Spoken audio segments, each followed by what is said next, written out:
Shalom saudara dan saudari yang saya kasih dalam Tuhan Yesus. Senang bertemu dengan Anda sekali lagi pada minggu ini. Dan setiap minggu sebenarnya itu ada berkat Tuhan yang tersendiri. Ketika kita datang dengan pelbagai beban yang kita pikul selama satu minggu ini.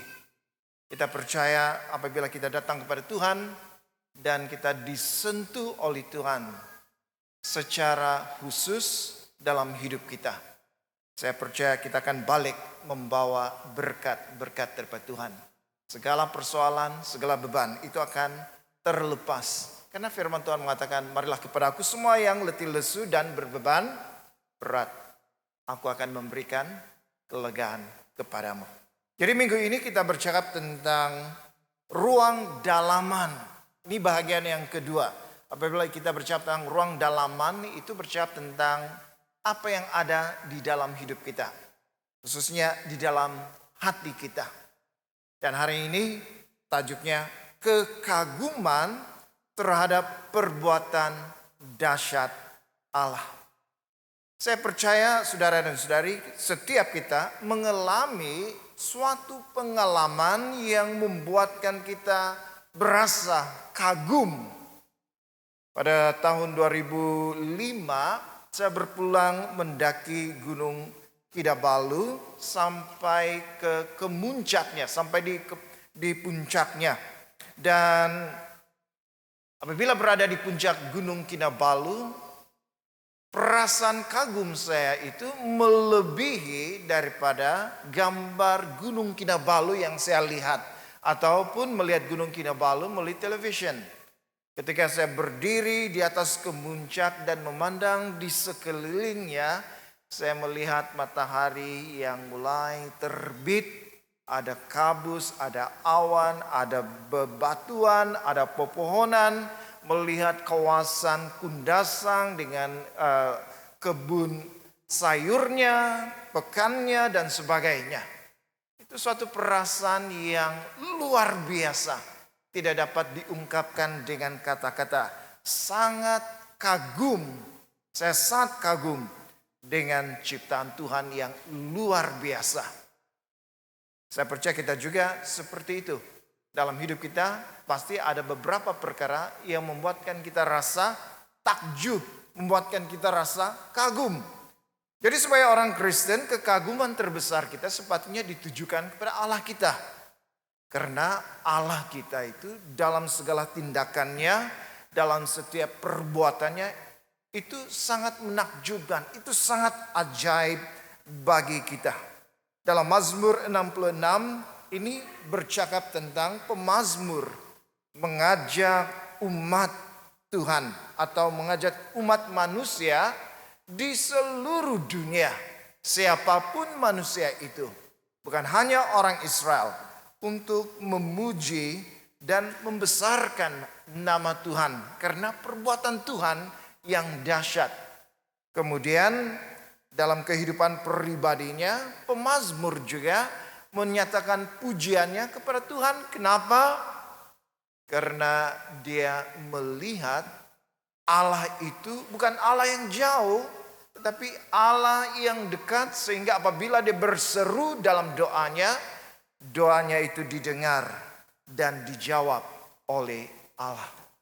Jadi pemazmur berasa kagum dengan perbuatan Tuhan yang ajaib dalam hidupnya. Jadi hari ini kita akan belajar dua perkara ini. Faktor kekaguman terhadap perbuatan Allah yang ajaib, yang dahsyat dalam hidup kita. Supaya kita juga sama seperti pemazmur, memberi respon terhadap apa yang dilihatnya, apa yang dialaminya. Lewat melalui sejarah bangsanya maupun melalui kehidupannya secara pribadi. Memuji Tuhan, mengagungkan Tuhan. Yang pertama, kekaguman dalam pujian. Bersama dengan saya sebut perkataan ini, kekaguman dalam pujian. Maksudnya apabila kita kagum, kita akan memuji Tuhan kita. Jadi dari ayat 21 hingga ayat yang ke-12, tetapi saya hanya membaca beberapa ayat rujukan. Khususnya dalam ayat 1. Bersorak-sorailah bagi Allah, hai seluruh bumi. Ayat 2, mazmurkanlah kemuliaan namanya, muliakanlah dia dengan puji-pujian. Ayat ketiga, katakanlah kepada Allah betapa dahsyatnya segala pekerjaanmu. Oleh sebab kekuatanmu yang besar, musuhmu tunduk menjilat kepadamu.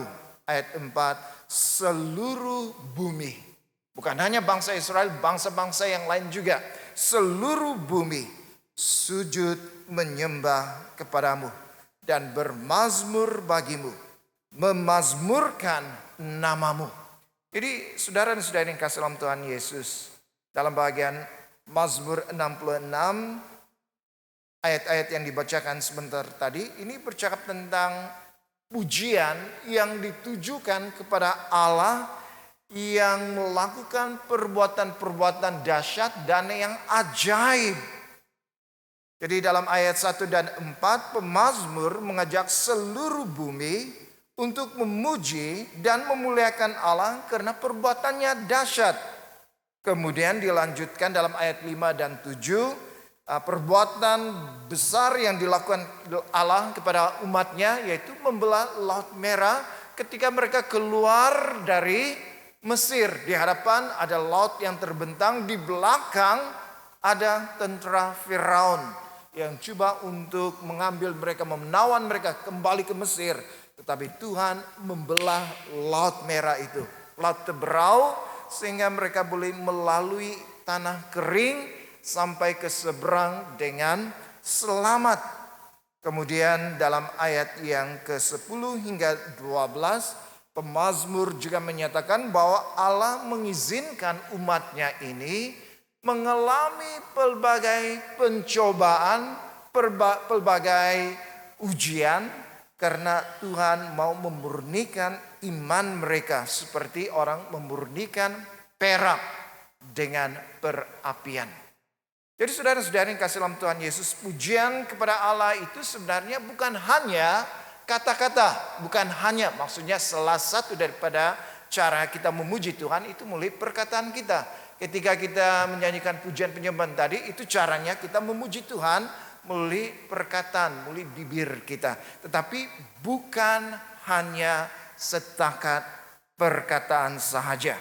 Karena pujian itu sepatutnya lahir dari dalaman kita. Lahir dari hati kita yang benar-benar menyadari perbuatan Allah yang dahsyat dalam hidup kita. Kalau kita mengalami perbuatan yang dahsyat di dalam hidup kita, maka apa yang dari dalam itu akan keluar, dan itu kita nyatakan atau kita gambarkan atau cerminkan atau pantulkan itu melalui kata-kata kita memuji, membesarkan Tuhan. Tetapi kalau hanya setakat menyanyi-menyanyi, tapi hati kita tidak ada apa-apa, hanya karena ada liriknya nyanyi-nyanyi begitu saja, saudara-saudari, pujian kita itu kepada Tuhan itu kosong. Tapi kalau hati kita disentuh oleh Tuhan, kita mengalami hadirat Tuhan, kita mengalami kedahsyatan Tuhan dalam hidup kita. Dari dalam itu keluar melalui perkataan kita, inilah yang kita katakan penyembahan yang tulus, yang benar-benar berasal dari dalaman kita, hati kita. Jadi seseorang yang hanya menyanyi lagu pujian atau mungkin dalam doa mengungkapkan kata-kata yang berbunga-bunga, yang indah, ataupun membaca liturgi kebaktian kita, setiap minggu kita baca itu. Tapi kalau kita lakukan semua ini tanpa memahami atau merasakan itu dari dalam hati kita sendiri, maka semua yang kita lakukan ini menjadi sia-sia. Pujian yang sejati muncul ketika kita sendiri mengalami perbuatan Tuhan yang ajaib itu dalam hati kita, dalaman kita. Sehingga dengan tulus kita akan memuji dan mengagungkan Tuhan. Saudara dan saudara yang kasih dalam Tuhan Yesus, apabila saya berdiri di kemuncak Gunung Kinabalu, melihat keadaan sekeliling, melihat pemandangan yang menakjubkan, itu lebih, rasanya lebih daripada hanya setakat memandang sekeping gambar atau melihat Gunung Kinabalu dalam television. Karena saya sudah berdiri di puncaknya, saya sendiri sudah mengalami pemandangan yang menakjubkan itu. Itu jauh, kekaguman itu jauh tidak dapat dibandingkan dengan hanya memandang sekeping gambar. Ada seorang menceritakan kepada saya, dia ini pergi ke Tanah Suci, Israel. Dan dia berpeluang pergi ke tempat-tempat di mana Yesus pernah melayani. Dia pergi di tempat kelahirannya, dia pergi ke tempat di mana dia dibaptiskan di Sungai Yordan, dia pergi di tempat-tempat pelayanan tertentu, dan pergi ke tempat penyaliban dan kubur Tuhan Yesus. Bahkan makan ikan Petrus. Kamu tahu itu ikan Petrus? Masih ingat ketika Yesus memanggil Petrus? Petrus mengatakan sudah sehari semalam lah. Sudah semalam suntuk mereka menebar jala, tetapi mereka tidak mendapatkan ikan. Tapi Yesus memerintahkan Petrus untuk menebarkan jala, dan Petrus mengatakan, oleh karena engkau yang menyuruhnya, maka dia pun patuh. Dan apa yang terjadi ketika ditebarkan jala, pukat mereka itu hampir kuyak karena ada banyak ikannya. Jadi apa jenis ikan itu?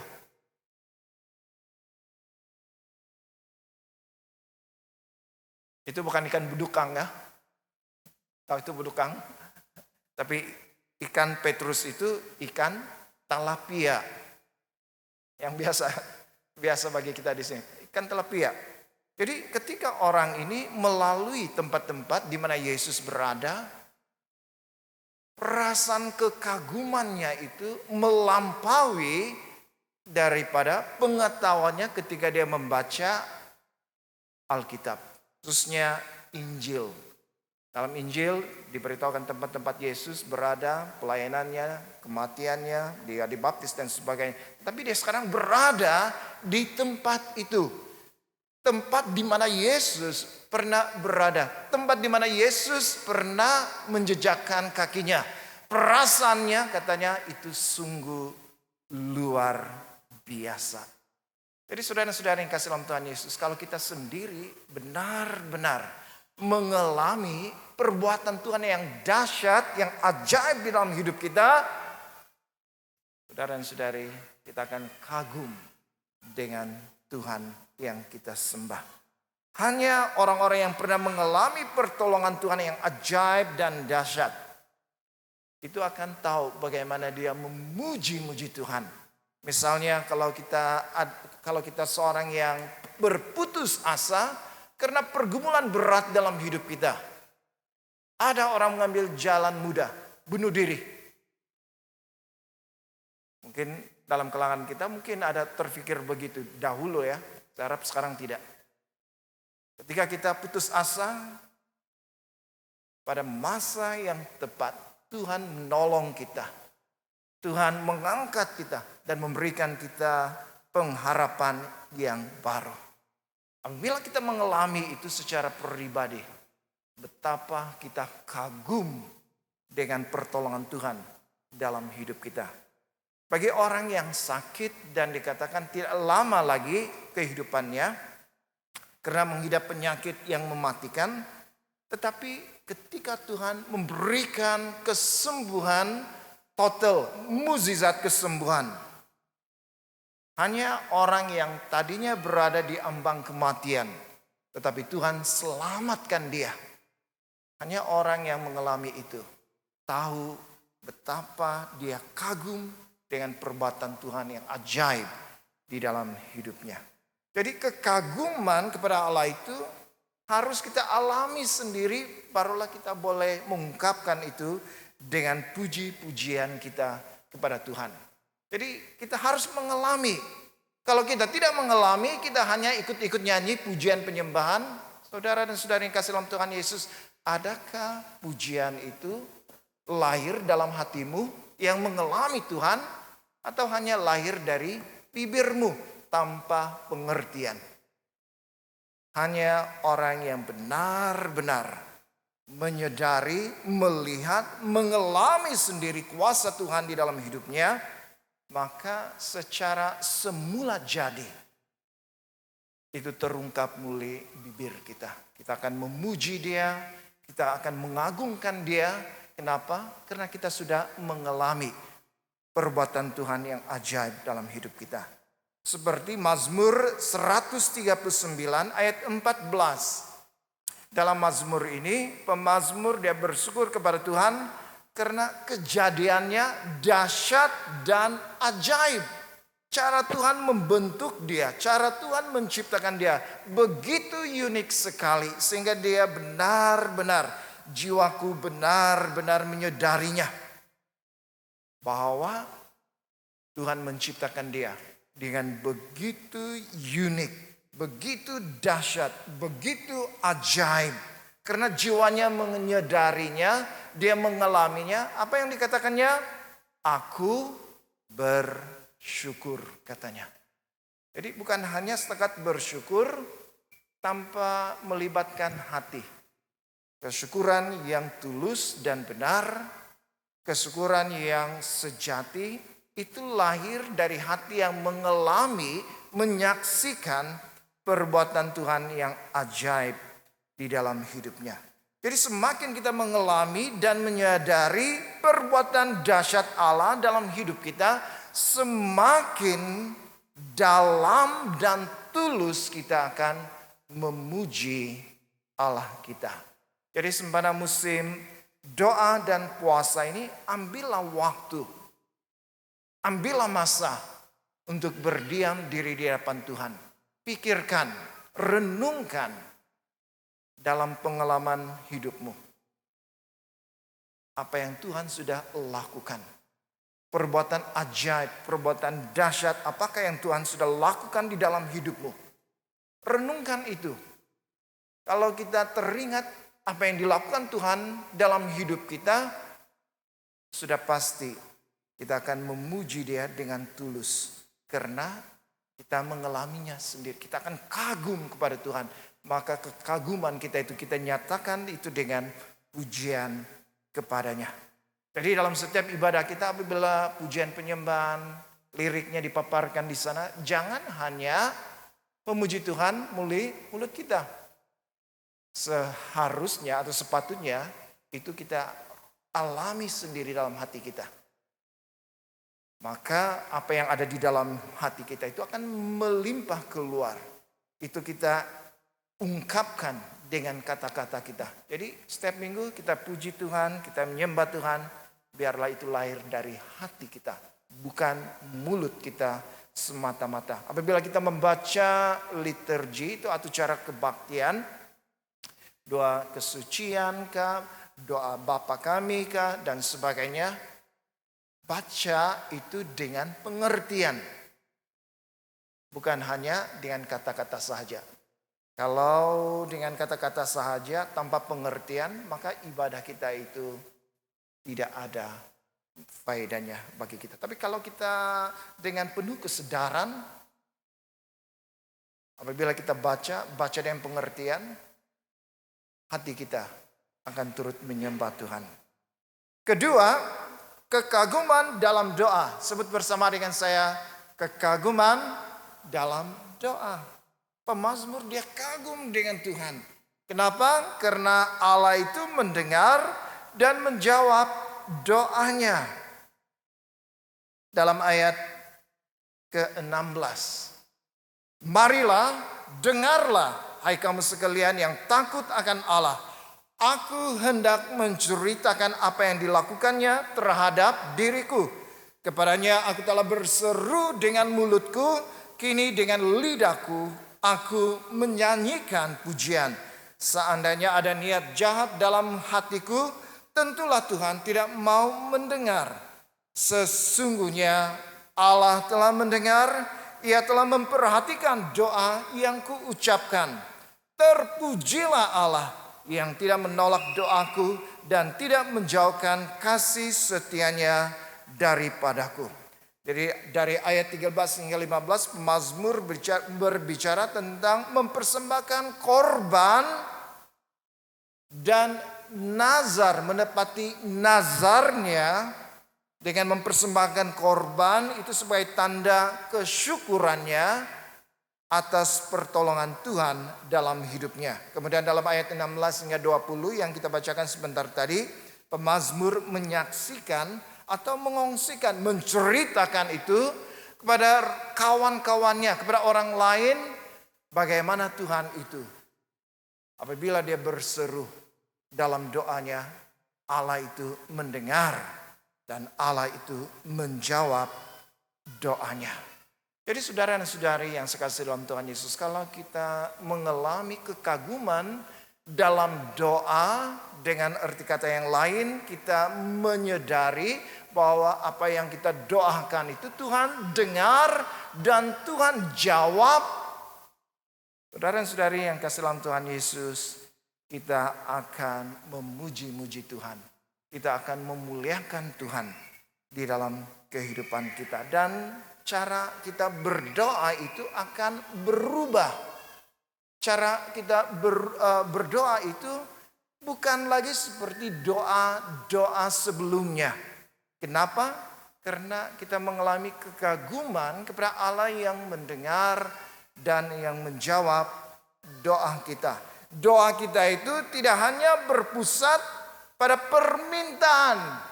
Biasalah dalam doa, apabila kita sebut doa, pertama yang muncul dalam pikiran kita, doa itu permohonan, doa itu permintaan. Betul, tapi itu bukan hanya satu-satunya yang ada di dalam doa. Jadi kalau hanya doa kita itu meminta-minta kepada Tuhan, saudara dan saudari, kita belum melangkah pada kematangan dalam doa kita. Sepatutnya dalam doa kita itu bukan hanya permintaan, tetapi ada pujian. Kenapa kita memuji Tuhan? Karena Tuhan itu mendengar dan menjawab doa kita. Jadi kita mau memuji Tuhan. Kita mau bersyukur kepada Tuhan. Dan karena Tuhan mendengar dan menjawab doa kita, maka kita mau mengungsikan pengalaman itu dalam kesaksian kita. Dalam pertemuan kelompok sel selalunya kita ada masa untuk bersaksi. Kesaksian. Betul atau tidak? Dan saya memperhatikan sebenarnya.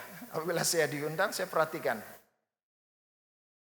Ada orang yang senang untuk bersaksi. Apa yang dilakukan Tuhan dalam hidupnya, senang dia mengungsikan. Tetapi ada juga dalam kalangan kelompok sel itu atau pemuridan itu, ada orang yang sukar untuk bersaksi.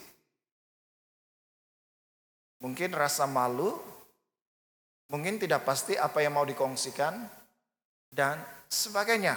Tetapi saudara dan saudari yang kasih dalam Tuhan Yesus, kesaksian itu sepatutnya apa yang kita alami, perbuatan Tuhan yang dahsyat, doa yang didengar dan dijawab oleh Tuhan, kita alami itu.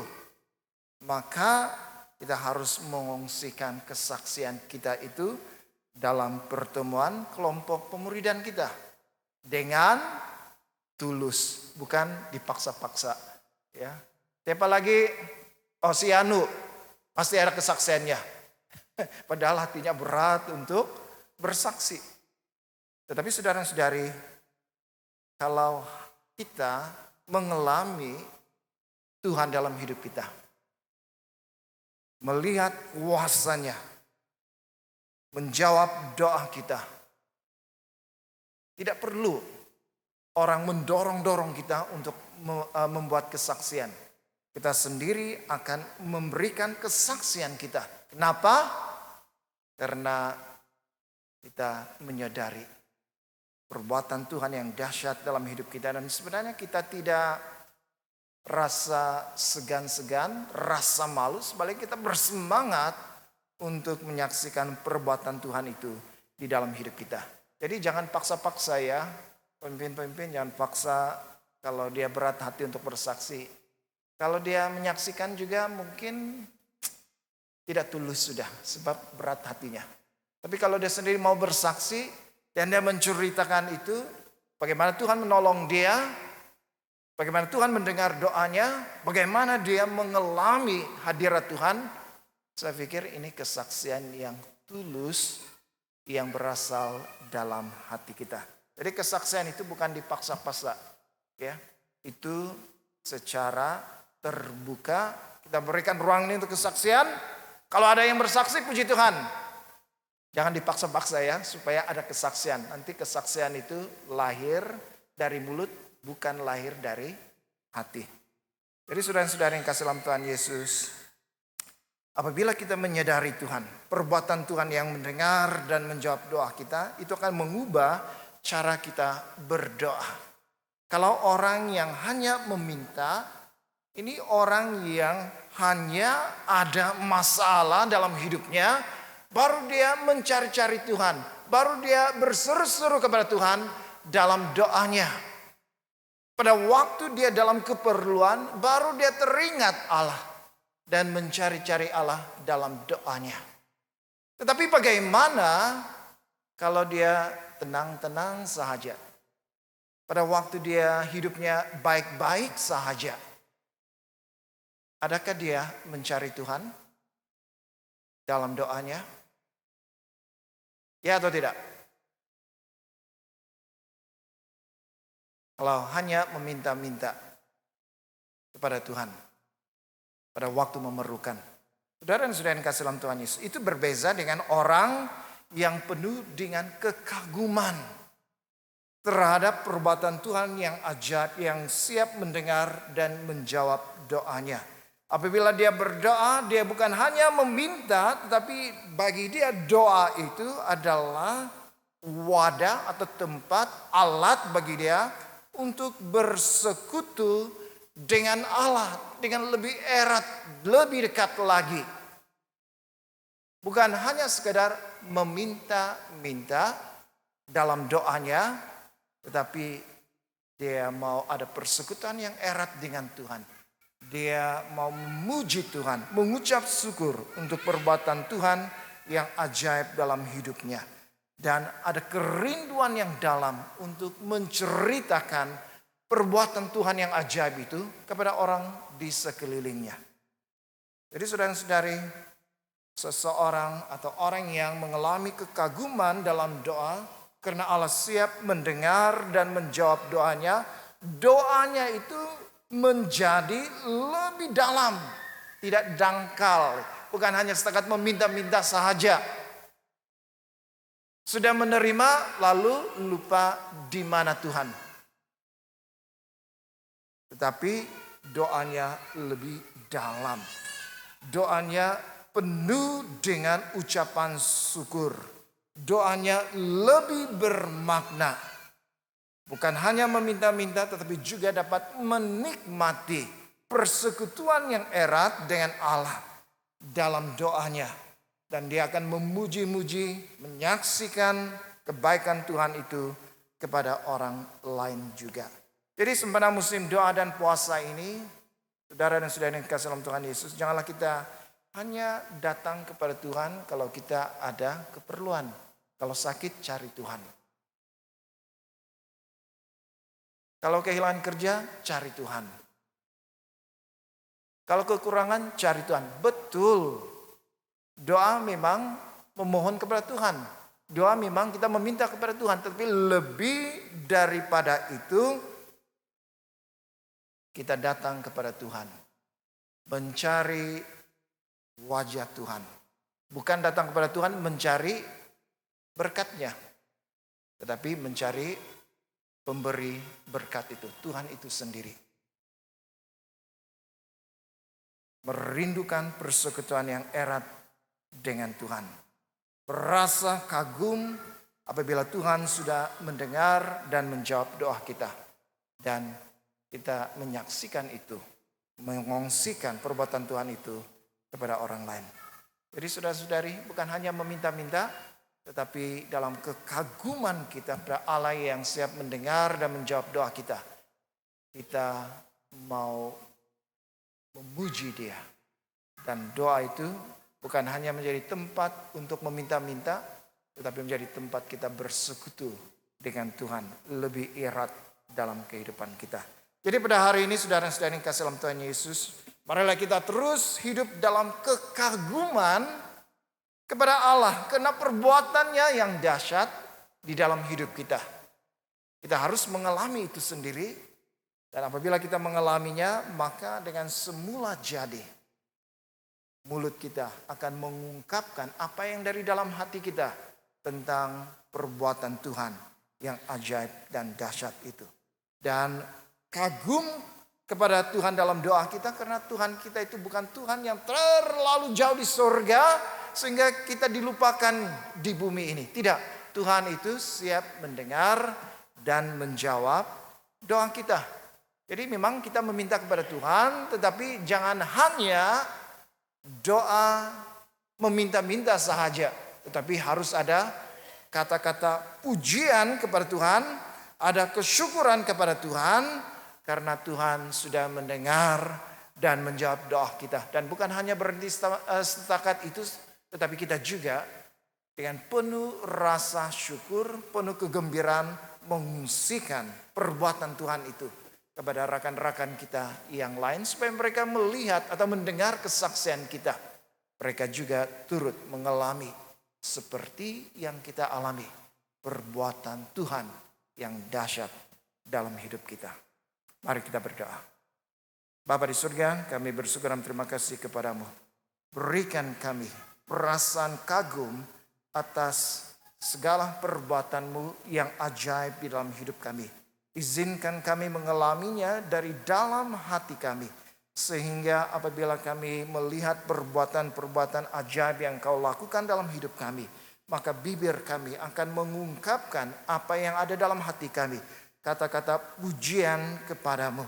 Ajarlah kami Tuhan supaya kami berasa kagum dalam doa kami. Karena ada Allah yang mendengar dan menjawab doa kami.